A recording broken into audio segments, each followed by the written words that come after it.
কেউ নিলে হাদিয়া, কেউ নিলে ডোনেশন, কেউ নিলে চাঁদা, তো তাহলে তো ভাই বড় মুশকিল। ক্রাউড ফান্ডিং কেউ নিলে, আবার কেউ নিলে হাদিয়া, আর আমরা নিলে সেটা হয়ে যায় কেউ নিলে চাঁদা। So this is very unfortunate. তার পূর্বে মোটামুটি গণধোলাইয়ের শিকার হয়েছেন। এরা প্রত্যেকেই জাতীয় নাগরিক পার্টি, দুঃখিত, জাতীয় চাঁদাবাজ পার্টির যে সার্জিস, হাসনাত আব্দুল্লাহ এবং নাহিদ আলম, তাদের অত্যন্ত ঘনিষ্ঠ ভাজন। বিরোধী ছাত্র আন্দোলনের নেতা সহ 5 জনকে গ্রেফতার করা হয়েছে চাঁদাবাজির অভিযোগে। আমরা এরকম একটা খবর দেখলাম, সোশ্যাল মিডিয়ায় নানান আলোচনা হচ্ছে এবং এটা নিয়ে পক্ষে বিপক্ষে নানান তর্ক বিতর্ক। মানে এটা কি খুবই আইসোলেটেড ঘটনা নাকি এটা আরো হচ্ছে, এগুলো নিয়ে দীর্ঘদিন থেকে আলাপ আলোচনা আছে। নাহিদ ইসলামের একটা বক্তব্যের প্রেক্ষিতে তিনি বলছেন, নতুন বন্দোবস্তের মাধ্যমে দেশ পরিচালনা চাই। নাহিদ ইসলাম নতুন বন্দোবস্তের মাধ্যমে ভবিষ্যৎ বাংলাদেশ পরিচালিত হবে এটা কিন্তু বলছে না, বর্তমান বাংলাদেশ পরিচালনা হবে নতুন বন্দোবস্তের মাধ্যমে। আর নতুন বন্দোবস্তটা কি? আগামী 4-5 দিনের মধ্যে নির্বাচনের একটা সুনির্দিষ্ট সময় সীমা তারিখ উনি ঘোষণা করবে। দলের মোট আয় হয়েছে 15 কোটি 65 লক্ষ 94,842। আমি আবারও বলছি 15 কোটি 65 লক্ষ 94,842। আর দলটির ব্যয় হয়েছে 4 কোটি 80 লক্ষ 4,823। আবার বলছি, দলটির মোট ব্যয় হয়েছে 4 কোটি 80 লক্ষ 4,823। আপনারা অনেক সময় প্রশ্ন করেন যে আমাদের আয়ের উৎসটা কি, সেটাও আমরা এখানে জানিয়ে দিয়েছি। জাতীয় নির্বাহী কমিটির মাসিক চাঁদা, বই পুস্তক বিক্রয়, বিভিন্ন ব্যক্তি ও প্রতিষ্ঠান হতে অনুদান, ব্যাংক হতে অর্জিত সুদ, এটা হচ্ছে আমাদের সোর্স, আমাদের আয়ের সোর্স।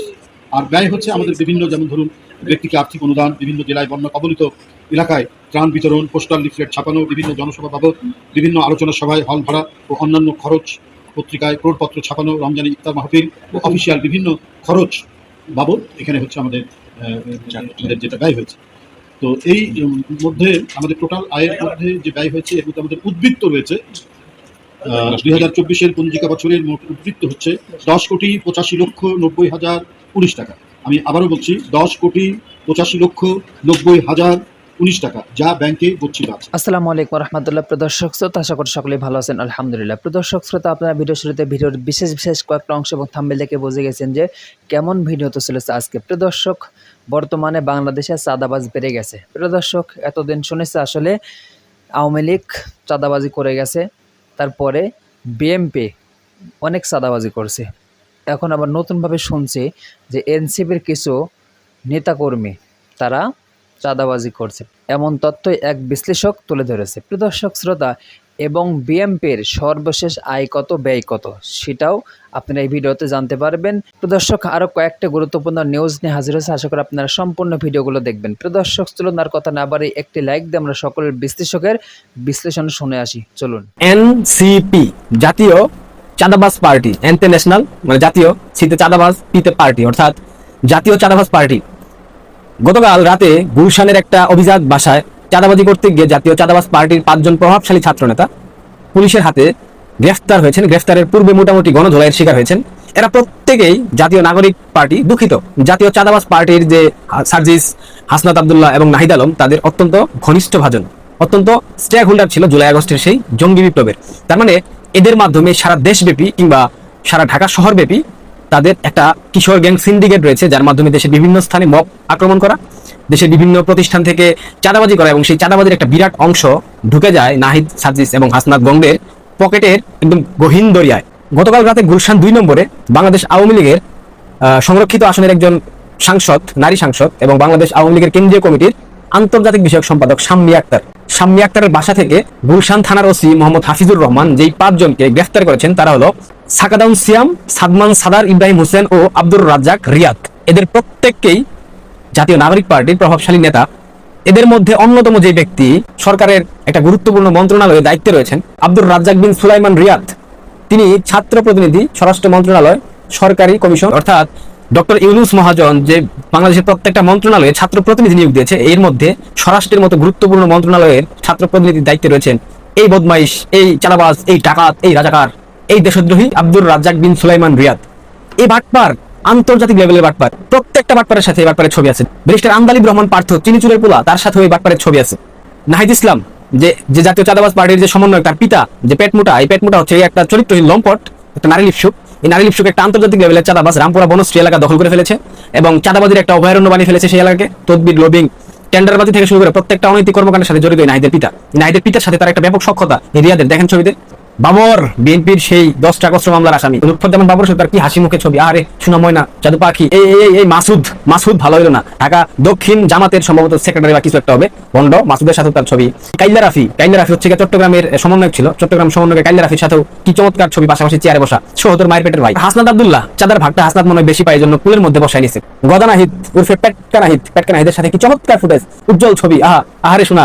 সব শেষে স্বরাষ্ট্রমন্ত্রী স্বরাষ্ট্র উপদেষ্টা ক্রাউন জাহাঙ্গীরের সাথে কি সদা হাস্যোজ্জ্বল, চাঁদ মুখখানা ছবি দিয়ে ভরা। আরে 50 লক্ষ টাকা চাঁদাবাজি করতে গিয়ে 10 লক্ষ টাকা চাঁদাবাজি করে এরপর গণধোলাই খেয়ে পুলিশের হাতে গ্রেফতার হয়েছে সেই তথাকথিত বৈষম্য বিরোধী ছাত্র আন্দোলনের নেতা, জাতীয় চাঁদাবাজি পার্টির অন্যতম সদস্য জনাব বেয়াত সাহেব। এভাবেই সারা দেশে চলছে তাদের চাঁদাবাজি, তাদের দখলদারিত্ব, তাদের সব। গতকাল মোস্তফা সরোয়ার কি জানি একটা নাম সাংবাদিকের, তিনি বলতেছিলেন যে একটা থানার ওসি বলতেছিল তাকে ফোন করে, তার বন্ধু সম্ভবত, সন্ধ্যার পর থেকে ঢাকা শহরের প্রত্যেকটা থানায় এই বাটপার কিশোর গ্যাংয়ের গুন্ডা সন্ত্রাসী জঙ্গিরা ঢুকে এবং তাদের সব অনৈতিক দাবি দেওয়া মেটাতে গিয়ে পুলিশ মোটামুটি বিরক্ত, বিপর্যস্ত। এই জায়গা থেকে পুলিশের মুক্তির কোনো পথ আমি দেখছি না। যখন বাংলাদেশের অন্তর্বর্তীকালীন সরকারের একজন উপদেষ্টা, একজন দায়িত্বপ্রাপ্ত ব্যক্তি, একজন ধর্ম উপদেষ্টা, তিনি বলবেন জুলাই বিপ্লবের পর দেশে কোনো ধরনের আইন চলবে সেটা নির্ধারণ করবেন আলেম ওলামারা। দেশের সংবিধান নাই, দেশের আইন শৃঙ্খলা নিয়ম নীতি সব বাদ, দেশে কি ধরনের আইন চলবে সেটা নাকি নিয়ন্ত্রণ করবে এই জঙ্গিরা, এই তৌহিদি জনতারা, এই তথাকথিত আলেম ওলামার নামে পেশাদার সন্ত্রাসীরা, পেশাদার জঙ্গিরা। দর্শক, এইভাবে এই দেশটাকে কোথায় ঠেলে দিচ্ছে আপনারা বুঝতেছেন?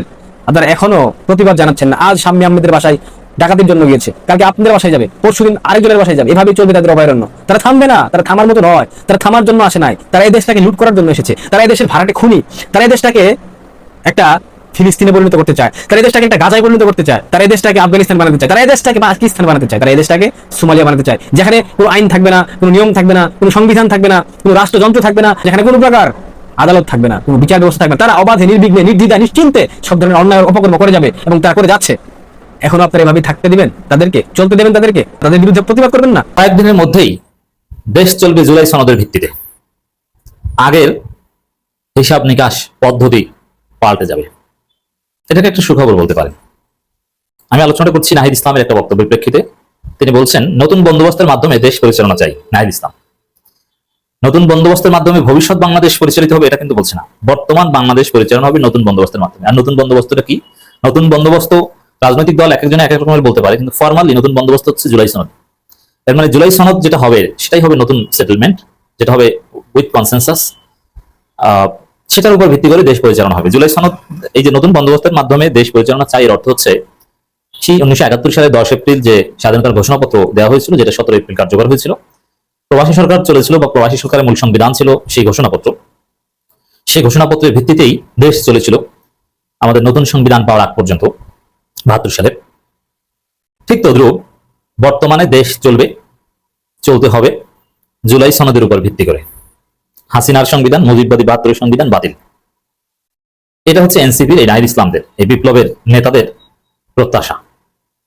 আমি বিশ্বাস করি এটা হবে, এটা হতে হবে। আপনারা জুলাই সনদকে কি মনে করেন? জুলাই সনদ বিএনপির মতো দল কেন ঠেকিয়ে দিতে চায়? আওয়ামী লীগ তো মানে এমনিতেই মৃত্যুবরণ করেছে, এদের ঠেকানো, চাওয়া না চাওয়া এগুলোর কোনো গুরুত্ব নেই। এদের সাথে কথা হচ্ছে মাইরের উপর কোনো ঔষধ নেই। তো এই জায়গায় বিএনপি কেন জুলাই সনদ ঠেকিয়ে রাখতে চায়? কারণ বিএনপি জানে জুলাই সনদ হওয়া মানে সরকারটা বিপ্লবী সরকার হয়ে যাওয়া, জুলাই সনদ হওয়া মানে মুজিববাদী সংবিধান বাতিল হওয়া, যেটা সিরিয়াসলি তারা চায় না। বিএনপি মনে করে যে পুরনো বন্দোবস্ত না থাকলে বিএনপি থাকবে না। বিএনপি একটা পুরনো বন্দোবস্তের দল, সেখানে ভারতের কত প্রিয় হওয়া যায়, এজন্য নানান প্রতিযোগিতা করছে বিএনপি। ইসলামপন্থীদের দক্ষিণপন্থী বলে ট্যাগ দিয়ে তাদের উত্থানে উদ্বিগ্ন হওয়ার কথা বলছে মির্জা ফখরুল, এবং বেশি বেশি মুক্তিযুদ্ধের কথা বলছে, তুমি কে আমি কে, বাঙালি বাঙালি এইসব কথা বলছে, প্রতিপক্ষকে রাজাকার বলছে, মৌলবাদী বলছে, উগ্রবাদী বলছে। এগুলো বলে বিএনপি ভারতের প্রিয় হতে চাচ্ছে, আস্থা অর্জন করতে চাচ্ছে। এগুলো তারেক রহমান বলাচ্ছেন বিএনপি নেতাদের মাধ্যমে। এর মানে বিএনপি পুরনো বন্দোবস্ত ধরে রাখতে চায়, ভারতের আস্থা অর্জন করতে চায়, ভারতও এটা করাচ্ছে বিএনপির মাধ্যমে। কিন্তু নাহিদ ইসলামদের কথা হচ্ছে না, এই সরকারকে বানাতে হবে বিপ্লবী সরকার, 72 সংবিধান বাতিল করতে হবে, আমরা নতুন সংবিধান চাই। তাহলে নতুন সংবিধান গ্রহণের প্রক্রিয়া হচ্ছে এটাই যে আপাতত দেশ চলবে জুলাই সনদের ভিত্তিতে, যেটা 71 সালে ঘটেছিল 17 এপ্রিল থেকে একদম 72 নতুন সংবিধান পর্যন্ত। তারপরে যখন একটা গণপরিষদ হবে, সেই গণপরিষদ যখন নতুন সংবিধান গ্রহণ করবে, সেই সংবিধানে এই ঘোষণাপত্র, এই জুলাই সনদটা অ্যাড করে দেওয়া হবে। নতুন বাংলাদেশ 2.0 নতুন সংবিধান। এটা হচ্ছে এই নাহিদ ইসলামদের প্রত্যাশা, এটাই হতে হবে। তাহলে দর্শক, এই যে জুলাই সনদ যে হতেই হবে, এই বিষয়ে কোনো কম্প্রোমাইজ নাই, এবং বিএনপিও কিন্তু তলে তলে ষড়যন্ত্র, কিন্তু প্রকাশ্যে বলতে পারছে না যে জুলাই সনদ মানি না। তাহলে এই জুলাই সনদ হওয়া মানে নতুন বন্দোবস্তের মাধ্যমে দেশ পরিচালনা। নাহিদ ইসলামরা এটাই বুঝিয়েছেন। তাহলে আশা করি বুঝতে পারছেন দর্শক, নতুন বন্দোবস্তের মাধ্যমে দেশ পরিচালনা চাই, নাহিদ ইসলামের এই বক্তব্যের তাৎপর্য কতটা গভীর। এইসব বক্তব্য বিএনপি নেতাদের বালিশের নিচে তাবিজের মতো করে লিখে রাখলে শর্টফট করতে করতে করতে করতে মারা যাবে। শেষ, আমার রাজনীতি শেষ, আমার দুনিয়া শেষ, আমার পুরনো বন্দোবস্ত শেষ, এখন নতুন বাংলাদেশ, এখানে চান্দাবাজদের আমার পুরনো বন্দোবস্তের ঠাঁই নেই। জাতীয় নাগরিক পার্টির আহ্বায়ক নাহিদ ইসলাম বলেছেন, দেশ পরিচালনার জন্য নতুন বন্দোবস্ত লাগবে। একটি বিশেষ মহল পুরনো সিস্টেমে দেশ চালানো ষড়যন্ত্র করছে। আচ্ছা, আওয়ামী লীগ তো দেশ চালানো ষড়যন্ত্র করছে না, আওয়ামী লীগ তো দেশেই নেই, ওরা তো পালাতো, ওরা দেশ চালানোতে কোনো অংশগ্রহণ আছে? আওয়ামী লীগের জোট 14 দলীয় জোটের কারো নাই। তাহলে পুরনো বন্দোবস্তে দেশ চালানো ষড়যন্ত্র করছে বলতে কি বুঝিয়েছেন নাহিদ ইসলাম? কাকে বুঝিয়েছেন? বিএনপি কে বুঝিয়েছেন। বিএনপি পুরনো বন্দোবস্তে দেশ চালাতে চায়, আওয়ামী লীগের কথা এখানে বলা হচ্ছে না। তাহলে দর্শক, জুলাই সনদের শত্রু কারা? বিএনপি। নতুন বাংলাদেশ গঠনের পথে বাধা কারা? বিএনপি। লুটপাট এবং চাঁদাবাজের বন্দোবস্ত ঠেকিয়ে রাখতে চায় কারা? বিএনপি। ক্লিয়ার? একটি বিশেষ মহল মানে বিএনপি। পুরনো সিস্টেম বাংলাদেশে চলতে পারে না। 24-এর 5 আগস্টের বিপ্লব পুরনো সিস্টেমকে বাতিল করে দিয়েছে। নতুন সংবিধান জুলাই গণঅভ্যুত্থানের স্বীকৃতির মাধ্যমে 1947, 52, 71 সর্বোপরি জুলাই গণঅভ্যুত্থানের চেতনায় দেশ চলবে। 72-এর সংবিধানে মুক্তিযুদ্ধের চেতনা ও আকাঙ্ক্ষা বাদ দিয়ে মুজিববাদী সংবিধানে পরিণত করা হয়। 54 বছর আমরা বৃত্তের মাঝে ছিলাম, এই সংবিধান বাতিল করে নতুন সংবিধান প্রণয়ন করতে হবে। তাহলে এই জুলাই সনদ যে আসলেই এই 72-এর বালের সংবিধান বাতিল করে দেয়, নাহিদ ইসলাম এটাই বোঝাতে চেয়েছেন। ক্লিয়ার? কোন প্রক্রিয়া কি হবে আশা করি বোঝাতে পেরেছি আলোচনায়। নাহিদ ইসলামরা কি চান? নাহিদ ইসলামরা যা চান সেটা হবে, এটাই জনগণের চাওয়া, এটাই বিপ্লবের চাওয়া। বিএনপি কখনোই নিজেরা সবসময় বলে, 13 সালেও বলেছে, 24-এও বলেছে যে আমরা বিপ্লবী পার্টি নই। আর বিপ্লবী পার্টি নই বলেই আপনারা হাসিনা কিচ্ছু করতে পারেনি, বরং হাসিনার ফেসিবাদের পক্ষের শক্তি ছিলেন, আপনারা বৈধতা দিয়েছেন। আপনাদের 5-6 জন এমপি 2018 সালের নিশিরাতের নির্বাচনের পর পার্লামেন্টে যে হাসিনার বৈধতা দিয়েছেন। এই জন্য 18 সালের নিশিরাতের ভোটের পর থেকে 4.5 বছর পর্যন্ত একদিন সরকারের বিরুদ্ধে একটা কর্মসূচি দেয়নি, কোনো হরতাল অবরোধ কিচ্ছু দেয়নি। সরকারের বিরোধিতা শুরু করেছে ওই 28 অক্টোবর 2023 থেকে। তার আগে 4.5 বছর বা প্রায় 5 বছর একদম ব্লাঙ্ক চেক দিয়ে দিয়েছে। তো বিএনপি কার্যত ফেসিবাদের পক্ষে ছিল, ফেসিবাদকে বৈধতা দিয়েছিল 18 সালে পার্লামেন্টে যাওয়ার মাধ্যমে। এজন্য বিএনপির মতো সকল ডেমোক্রেটিক পার্টির মাধ্যমে হাসিনার কিছু হয়নি, এটা হয়েছে বিপ্লবীদের মাধ্যমে। আর বিএনপি তো বলে আমরা বিপ্লবী নই, আমরা গণতান্ত্রিক। আপনার গণতান্ত্রিক দলের মাধ্যমে কিছু হয়নি, আপনার স্টেক নাই।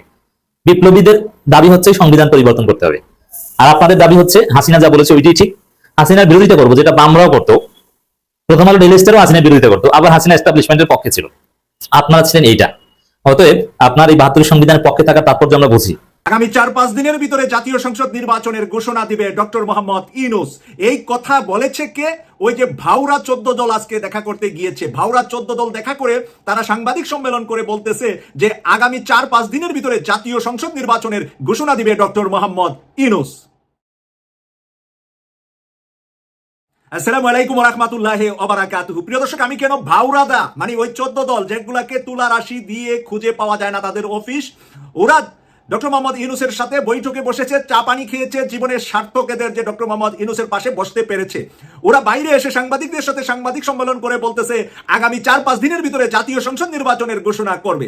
এর আগে সর্বপ্রথমে ডক্টর মোহাম্মদ ইউনূস বৈঠকে বসেছেন বিএনপির 2 শীর্ষ নেতা, জামাতের 2 শীর্ষ নেতা, এনসিপির 2 শীর্ষ নেতা এবং ইসলামী আন্দোলনের 2 শীর্ষ নেতার সাথে। ওখানে ডক্টর মোহাম্মদ ইউনূস নির্বাচনের কোনো কথা বললেন না। আর আজকে এই ভাওরা 14 দলকে বলে দিচ্ছেন আগামী 4-5 দিনের ভিতরে নির্বাচনের ঘোষণা দিবে। এর মাঝখানেও আরেকটি ডক্টর মোহাম্মদ ইউনূস 13টি দলের সাথে গতকাল বৈঠক করেছেন, সেখানেও কিন্তু বলেন নাই। সর্বনিম্ন যেই দলগুলাকে তুলা রাশি দিয়ে তাদের অফিস খুঁজে পাওয়া যায় না, ওই সমস্ত দলের নেতারা আজকে সাংবাদিকদেরকে বলে কি যে আগামী 4-5 দিনের ভিতরে বাংলাদেশের জাতীয় সংসদ নির্বাচনের ঘোষণা দিবে। এর চাইতে খুশির সংবাদ আর কি হতে পারে? এই কথাটা আবার ওই যে পুন্দের আলু আছে না, আমরা যেটাকে প্রথম আলু বলি, আর ডাক্তার পিনাকি ভট্টাচার্য যেটাকে পুন্দের আলু বলে, ওই পুন্দের আলু এটাকে ছাপিয়েছে, তাদের ছবি টবি দিয়ে বড় করে নিউজটা করেছে। আমি ভালো ভালো অন্যান্য পত্রিকাও খুঁজে দেখলাম, এই পুন্দের আলু আর ইত্তেফাক দুইজনে মিলে নিউজটা করেছে। অন্যান্য ছোটখাটো পত্রিকা সবগুলো আমি দেখি নাই, কিন্তু এই দুইটার ভিতরে, মেইন পত্রিকাগুলোর ভিতরে, এই দুইটার ভিতরে আমি পেয়েছি তাদের ছবি সহ, তাদের দুইজনের ইত্তেফাক এবং পুন্দের আলু দুইজনের হেডলাইন একই হেডলাইন। আমি একটু হেডলাইনটা সহকারে তারা কি বলছে আপনাদের সামনে পড়ে শোনাচ্ছি। 4-5 দিনের ভিতরে নির্বাচনের তারিখ ঘোষণা করবেন প্রধান উপদেষ্টা মুস্তফা জামান। এখানে বিস্তারিতের ভিতরে লিখেছে, প্রধান উপদেষ্টা অধ্যাপক মোহাম্মদ ইউনূস আগামী জাতীয় সংসদ নির্বাচনের তারিখ ঘোষণা করবেন বলে উল্লেখ করেছেন জাতীয় পার্টি কাজী জাফর চেয়ারম্যান মুস্তফা জামান হায়দার। জাতীয় পার্টির কাজী জাফর তো বহু আগে ময়রা হাড্ডি সুদ্ধা কইলা গেছে, তার আবার একটা দল আছে জাতীয় পার্টি কাজী জাফর, সেই মেন জাতীয় পার্টিরই খবর নাই। আর ওই পোলার ঘরের নাতি, নাতির ঘরের পতি, পতির ঘরের সতী, তোর লগে নাই আমার কোনো সম্বন্ধী, কি সতীর ঘরের লাই তোর লগে নাই আমার কোনো সম্পর্ক, এরকম একটা কথা বলে না, ওই রকম একটা জাতীয় পার্টি কাজী জাফর, সেটার চেয়ারম্যান এক বুইরা খাটাস মুস্তফা জামান হায়দার। রাষ্ট্রীয় অতিথি ভবন যমুনায় আজ শনিবার বিকেলে প্রধান উপদেষ্টার সঙ্গে 14টি রাজনৈতিক দলের বৈঠক শেষে বেরিয়ে সাংবাদিকদেরকে এইসব কথা বলেন মুস্তফা জামান হায়দার। উনি শেষ বয়সে কিছু পেয়েছে কোথাও থেকে, মানে কোথাও কেউ খাওয়াইয়া দিছে, এর আগেই হয়তো বা লাল পানি টানি আগেই খাইছিল ডক্টর মোহাম্মদ ইউনূস স্যার, তো আর লাল পানি খাওয়াইছে না, এরপরে বৈশা সেইটা ওই লাল পানির তালে তালে উনি কি বলছে সেটা হয়তো উনি টেরি পান নাই। ডক্টর মোহাম্মদ ইউনূস নির্বাচনের ঘোষণা দিবে, ডক্টর মোহাম্মদ ইউনূস নির্বাচনের ঘোষণা দিবে না, নির্বাচনের ঘোষণা দিবে নির্বাচন কমিশনার। নির্বাচনের ঘোষণা সরকার দেয় না, নির্বাচনের ঘোষণা দিবে কে? নির্বাচন কমিশনার। যা কিছু বলার ডক্টর মোহাম্মদ ইউনূস নির্বাচন কমিশনারকে ডেকে এনে সলা পরামর্শ করে দিন তারিখ কিভাবে করা যায়, সরকার কতটুকু প্রস্তুত আছে, সরকার কখন করলে সরকারের ভালো হবে, কিভাবে করলে সরকারের ভালো হবে, সেই পরামর্শ দিবেন নির্বাচন কমিশনারকে। নির্বাচন কমিশনার ডিক্লার দিবে আগামী জাতীয় সংসদ নির্বাচন এই তারিখে, এই মাসে আপনারা নমিনেশন সাবমিট করবেন, এই তারিখে আমরা বাছাই করব, তারপরে উইথড্র করার ডেট থাকবে, তারপরে আপনারা নির্বাচনী ক্যাম্পিং করতে পারবেন। এই ক্যাম্পিং এর ভিতরে এই আইন, এই বিধিবিধান, এত টাকা একজনে খরচ করতে পারবেন, এর চাইতে বেশি কিছু করলে লাল দোলানে ঢুকে যাবেন। এই হলো নির্বাচন কমিশনের কাজ। আর ডক্টর মোহাম্মদ ইউনূস কি গাঁজাখোর? ডক্টর মোহাম্মদ ইউনূসের মতো মানুষ এদের মতো 14 দলের কাছে বলবে আমি 4-5 দিনের ভিতরে নির্বাচনে ডিক্লেয়ার দেব? যদি বলতেন সেটা, যদি আজকে মির্জা ফখরুল ইসলাম আলমগীর, জামাতের ডাক্তার সৈয়দ আব্দুল্লাহ মোহাম্মদ তাহের, এনসিপি নেতা নাহিদ ইসলাম এবং ইসলামী আন্দোলন থেকে যে 2জন নেতা গিয়েছিলেন, একজন অধ্যাপক দেখলাম উনি অভিজ্ঞ মানুষ, তারা যদি ওইখানে সেদিন বাইর হয়ে বলতেন যে আগামী 1 সপ্তাহ পরে, আগামী 10 দিন পরে ডক্টর মোহাম্মদ ইউনূস নির্বাচনের ঘোষণা দিবেন, তখন আমি এটা বিলিভ করতাম, বিশ্বাস করতাম যে ডক্টর মোহাম্মদ ইউনূস তাদেরকে বলেছেন। এটা হলো বাংলাদেশের মানুষের ম্যান্ডেট রাখে ওই 4টা দল, ওই 4টা দলের পরে আসছে যে 12টা কি 13টা দলের সাথে গতকাল বসেছে। বাংলাদেশে তো দলের অভাব নাই ভাই, মনে রাখাই কঠিন। বাংলাদেশের প্রত্যেকটা দলের নাম না, আমাকে 6টা দলের বেশি, 7টা দলের বেশি নাম বা তাদের চেয়ারম্যানকে আমি বলতে পারবো না। আপনারা কয়টা পারবেন আমি জানি না, তবে কমেন্টস করে আপনারা লিখবেন কে কয়টা দলের নাম জানেন, দলের সভাপতি আর সেক্রেটারির নাম জানেন, এতটুকু জানলেই হবে, এর বেশি না। দলের সভাপতি, সেক্রেটারি আর কয়টা দলের নাম আপনারা জানেন। বাংলাদেশের শত শত দল, মা ছেলে দল, স্বামী স্ত্রী দল, বোনের ভাইয়ের দল, দলের অভাব নাই। কিন্তু সেই দলগুলাকে আমরা চাচ্ছি যে আগামী সংসদে এর ভিতরে যাদের যোগ্য, যাদের পপুলারিটি দেশব্যাপী আছে, অন্তত অঞ্চল ভিত্তিক আছে, তার জেলাতে, তার জেলার মানুষ ভোট দিলে সে একটা আসন পাবে, তাদেরকে আমরা সংসদেই পাঠাতে চাই। কিন্তু এই রকম গাঁজাখুরি কথাবার্তা সংসদে যাওয়ার আগে আগামী 4-5 দিনের ভিতরে ডক্টর মোহাম্মদ ইউনূস নির্বাচনের ঘোষণা দিবে, ইউনূসের পায়জামা আমরা রাখবো, হাসিনাকে না লটকাইয়া ইউনূস নির্বাচন দিতে পারবে? ইউনূস কি আমাদের 1,500 মায়ের সন্তানকে ফেরত দিবে? ইউনূস কি আমার 25,000 ভাইয়ের হাত পা চোখ কান ফেরত দিবে? ডক্টর ইউনূসকে কি আমরা বসাইছি এখানে বৈশা চা কফি খাওয়ার জন্য, নাকি আমাদের ন্যায্য অধিকারটুকু বাস্তবায়ন করার জন্য? এটা বাস্তবায়ন করেই ইউনূসকে বিদায় নিতে হবে। ইউনূসকেও ছাড় দিবে না বাংলাদেশের মানুষ যদি ইউনূস সাহেব কারো মতলবে, কারো প্ররোচনায় পড়ে নির্বাচন একা একা বা কোনো একটা দলের প্রভাবিত হয়ে নির্বাচন ডিক্লেয়ার দিয়ে বসেন। ডক্টর ইউনূস সাহেব দিবেন না, নির্বাচন কমিশনারকেই দেওয়াবেন, কিন্তু সেটা দিলেও ইউনূস সাহেবকেও ছাড়বে না, আর নির্বাচন কমিশনাররা তো ঘর থেকে বের হতে পারবে না। বাংলাদেশের মানুষ যে খেপা আছে আওয়ামী লীগের উপরে, আওয়ামী লীগের বিচার আর এই যে বড় বড় রাঘব বোয়ালগুলা কারাগারে আছে তাদের বিচার শেষ না করে নির্বাচন এত সহজ বিষয় না। যারা যারা মনে মনে মন কলা খান, ঘুমিয়ে ঘুমিয়ে স্বপ্নে কলা খাইয়া ফেলেন। বাস্তবে কলা খাইতে হলে কলা গাছ চারা লাগাইতে হয়, পানি ডালতে হয়, কলা গাছটা বড় হয়, তারপরে কলার থুর আসে, সেখান থেকে কলা ধরে কাঁচা কলা আস্তে আস্তে বড় হয়, কাটার পরে পাকার পরে তারপরে চামড়া সিলে খেতে হয়, সময় লাগে কলা খেতেও। এই আর মনে মনে মন কলা স্বপ্ন যুগে বহু খাওয়া যায়। স্বপ্ন যুগে আপনি একেবারে মদিনায় মুনাওয়ারা জিয়ারত করে ফেলতে পারবেন, আর ডাইরেক্ট গেলে 1.5 লাখ টাকা নিচে আপনি যাইতে পারবেন না। একটা সফর করলে আপনার বাংলাদেশ থেকে 1.5 লাখ টাকা লাগবে মদিনায় সরাসরি গিয়া দেখলে। আর স্বপ্ন যুগে মদিনা আইলাম গেলাম এই গান সবাই গাইতে পারে, বাস্তবে যাওয়াটা কঠিন আছে। তাই নির্বাচনটা বাস্তবে এত সহজ জিনিস না। নির্বাচন বাংলাদেশে করতে হলে সেই পরিবেশ, মাদারীপুরে গিয়া ভোট নিতে পারবেন, এরপরে শরীয়তপুর গিয়া ভোট নিতে পারবেন, আপনি ফরিদপুর গিয়া ভোট নিতে পারবেন?